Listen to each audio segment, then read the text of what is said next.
What is going on, everyone? It's the Print House, and today I have a video for you that you do not want to miss. I'm going over all of the tools and all of the hardware that you're going to need along your printing journey. Guys, these are tools that you want to pick up today if you don't have them. I'm going to have all the links to what I would recommend in the description. Go ahead, pick some of those up. This way, when you need them, you have them. Now, I've got this broken out into two categories. One of them is going to be tools. I have most of those over here, and the other is going to be hardware. So the hardware is stuff that you're probably not going to need immediately, but it's just good to have on hand. This way, when something wears out or breaks, you can go ahead and replace it. So we're going to start off with the tools because that's the fun, the interesting part, and then we'll move on to the hardware at the end. So the first thing is going to be a nice set of hex wrenches.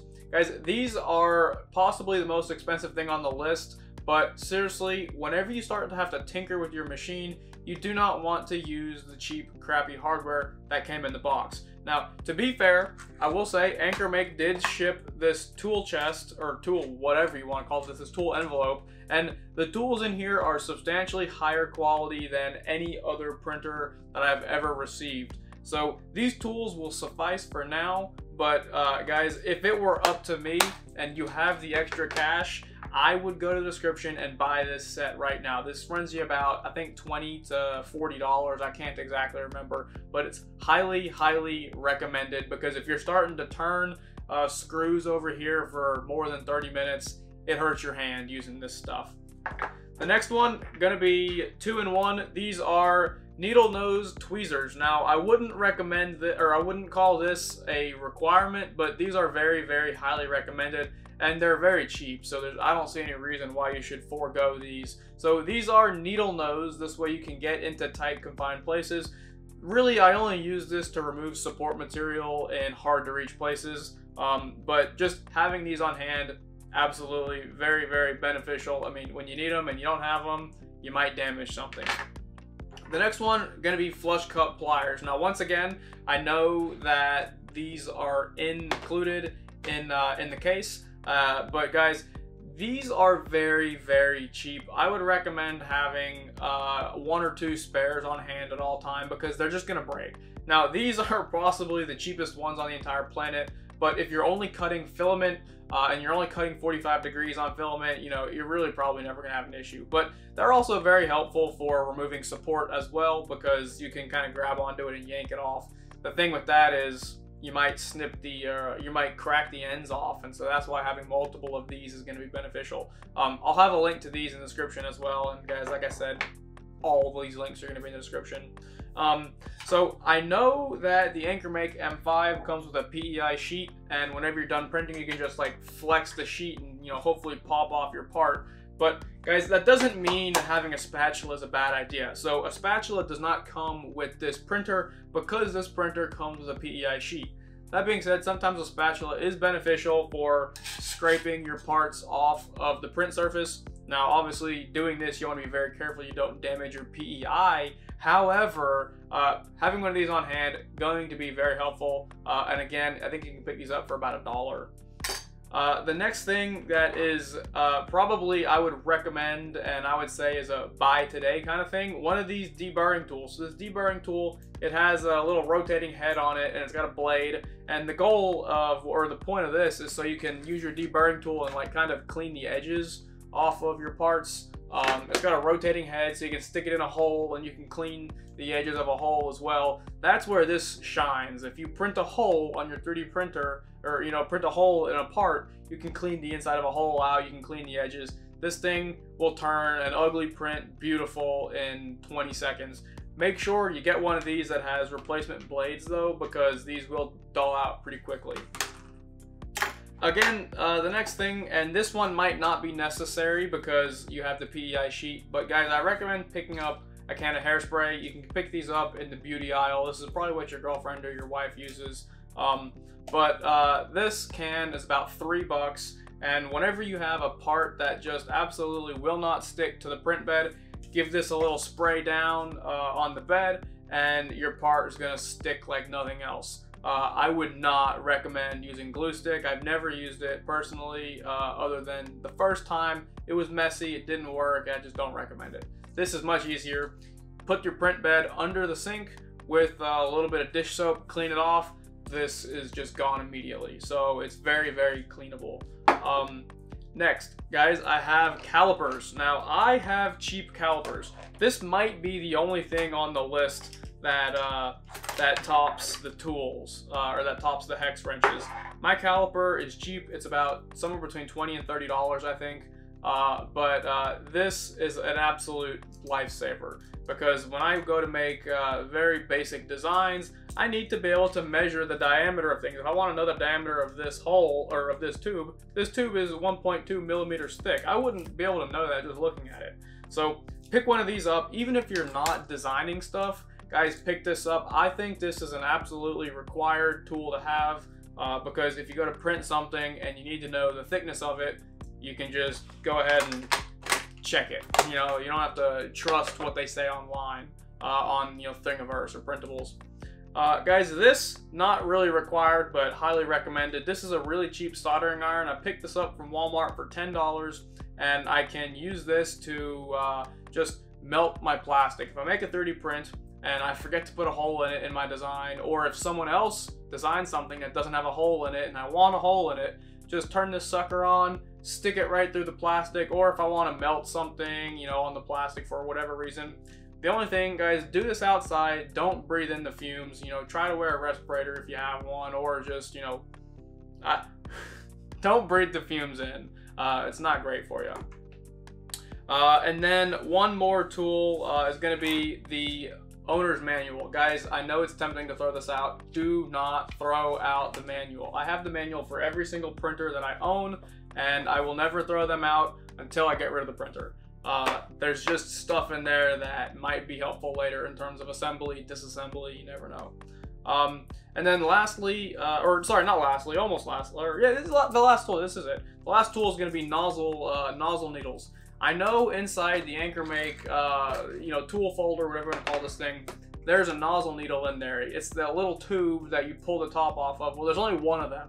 And if that nozzle needle gets pushed up there and it gets bent, you're gonna need more. And having these is just one of those things that you don't want to wait for. You don't want to have to wait 3 or 4 or 5 days for shipping in the mail to get a needle when you could already have it. You're going to need it. I guarantee you, you will need it. It might not be today and it might not be next week, but you will need this. So I recommend just picking them up now. So guys, I think that kind of closes up with the tools, but in terms of spare parts that you should have on hand, I always recommend having spare motors and spare extruders and stuff like that. I've got spares because I have 10 printers and something's always going to be broken. I'm always going to need to replace it. But guys, if you just have one printer, you don't need spares of all the important hardware. But the things that you do need spares of, you don't want to wait for. So first one is going to be boating tubing. Now this is real Capricorn boating tubing. So this is the dark blue stuff that you'll find online. It's very high temperature resistant. I would not get the clear stuff. It's a bad idea. There's no reason to get it. This has less friction, which means your 3D prints are going to be better. Printing at speed is going to be a lot easier. So less friction, higher temperatures. Get some of this. You're going to need it at some point, I guarantee you. Once again, you might not need it today or tomorrow, but you might need it in 3 or 4 months. So pick it up so you have it.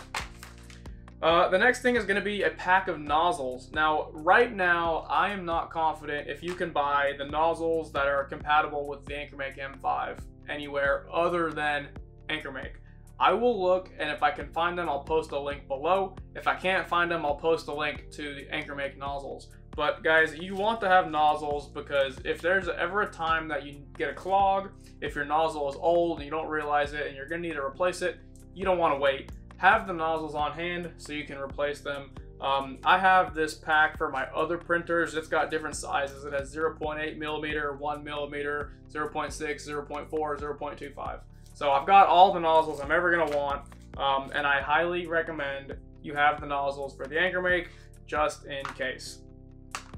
And then one of these other tools that one of these other pieces of hardware that I recommend you have going to be these spare connectors for the hot end that keep the boating tubing in place. Now you've got 2 different connectors, and then you have some push-in washers. Guys, I'm going to put a link to these below, but pretty much any time that you need to replace one of these, you're going to need to replace the Bowden tube, and maybe not the other way around. But so if you need to replace these, you need to replace the Bowden tube. So that's why you have the Bowden tube. And sometimes you just need to replace these. Point is, keep these because when they become loose and they no longer have a tight friction fit, it starts to shake around and wiggle and wobble around, and that's gonna potentially damage your 3D prints. It might clog your nozzle. Keep these on hand for when you need them. Lastly, I have a whole bunch of desiccant. Every single time I buy filament, I save the desiccant packs. Guys, this whole bag is full of desiccant packs. They're clearly not in use right now, but I save them because this stuff is very beneficial. Once I get enough of them, I'm gonna put them in the oven. You can reuse this. Put it in the oven at a low temperature. Put it in at 120 degrees, 130 degrees, and dry this stuff out. Then you can pour it into a container and you have a dry container. And that you can use that dry container to store your 3D printing filament, so you're not doing what I do. And I just leave my material on the counter, and yeah, so that's not good.